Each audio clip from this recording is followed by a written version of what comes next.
മുത്തുനബി സല്ലല്ലാഹു അലൈഹി വസല്ലമ തങ്ങൾ അവിടുത്തെ പേരക്കുട്ടിയായ ഇമാം ഷാഫിഈ തങ്ങൾക്ക് ഒരുക്കി വെച്ച ഒരു സമ്മാനത്തെക്കുറിച്ച് പറയുന്നുണ്ട്. ആ സമ്മാനം ഏതാണെന്ന് നിങ്ങൾക്കറിയണ്ടേ? അത് കിട്ടാനൊരു കാരണവുമുണ്ട്. മുത്തുനബി ആ സമ്മാനം ഒരുക്കി വെക്കാൻ കാരണവും അതൊന്നും നിങ്ങൾ കേട്ടു നോക്കൂ. അസ്സലാമു അലൈക്കും വറഹ്മത്തുള്ളാഹി വബറകാതുഹു. പ്രിയപ്പെട്ടവരെ, മഹാനായ അബൂ ബയാനുൽ ഇസ്ബഹാനി തങ്ങൾ മഹാനവറുകൾ പറയാണ്, ഒരിക്കൽ എൻ്റെ കിനാവിൽ സ്വപ്നത്തിൽ മുത്തുനബി സല്ലല്ലാഹു അലൈഹി വസല്ലമ തങ്ങൾ വന്നു. മുത്തുനബിയെ ഞാൻ സ്വപ്നത്തിൽ കണ്ടു. ഞാൻ മുത്തുനബിയോട് ചോദിച്ചു, നബിയെ, ഞങ്ങളുടെ ഇമാമായ ഇമാം ഷാഫിഈ തങ്ങൾ അങ്ങയുടെ പിതൃവ്യ പുത്രനല്ലേ? അങ്ങ് എന്താണ് ഇമാം ഷാഫിഈ ഇമാമിന് പ്രത്യേകമായി കരുതി വെച്ച സമ്മാനം?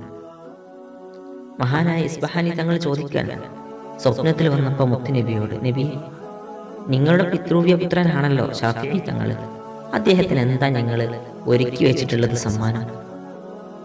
അപ്പൊ മുത്തുനബി പറഞ്ഞു, അവരെ ഹിസാബ് പോലും ചെയ്യരുത് എന്ന് അള്ളാഹുവിനോട് ഞാൻ പറഞ്ഞിട്ടുണ്ട്.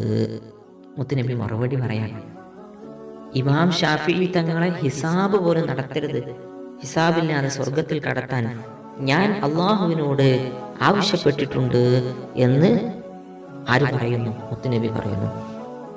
അപ്പോ ഇസ്ബഹാനി തങ്ങൾ ചോദിച്ചു, അതെന്താ നബിയെ, അതിനു മാത്രം എന്താണ് ഉണ്ടായത്? ഒരാൾ ഹിസാബ് പോലും ഇല്ലാതെ സ്വർഗത്തിൽ പ്രവേശിക്കാൻ അദ്ദേഹം ചോദിച്ചപ്പോ എന്താ ഇത്ര വലിയ അമൽ അദ്ദേഹം ചെയ്തത് എന്ന് മുത്തുനബിയോട് തന്നെ ചോദിച്ചു. അപ്പോൾ മുത്തുനബി പറഞ്ഞു കൊടുക്കാണ്, മുമ്പ് ആരും ചൊല്ലാത്ത സ്വലാത്താണ് എൻ്റെ ഷാഫിഈ റളിയല്ലാഹു അൻഹു എനിക്ക് സമ്മാനിച്ചത്.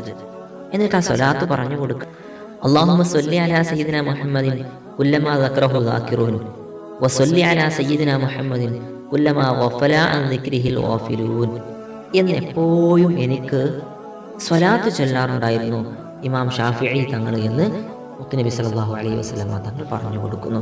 അതുകൊണ്ടാണ് ഹിസാബ് പോലും ഇല്ലാതെ സ്വർഗത്തിൽ കടത്താൻ അല്ലാഹു സുബ്ഹാനഹു വ തആലയോട് മുത്തുനബി പ്രത്യേകമായി ആവശ്യപ്പെട്ടത്. പ്രിയപ്പെട്ടവരെ, നമുക്ക് ചൊല്ലിക്കൂടെ ആ സ്വലാത്ത്?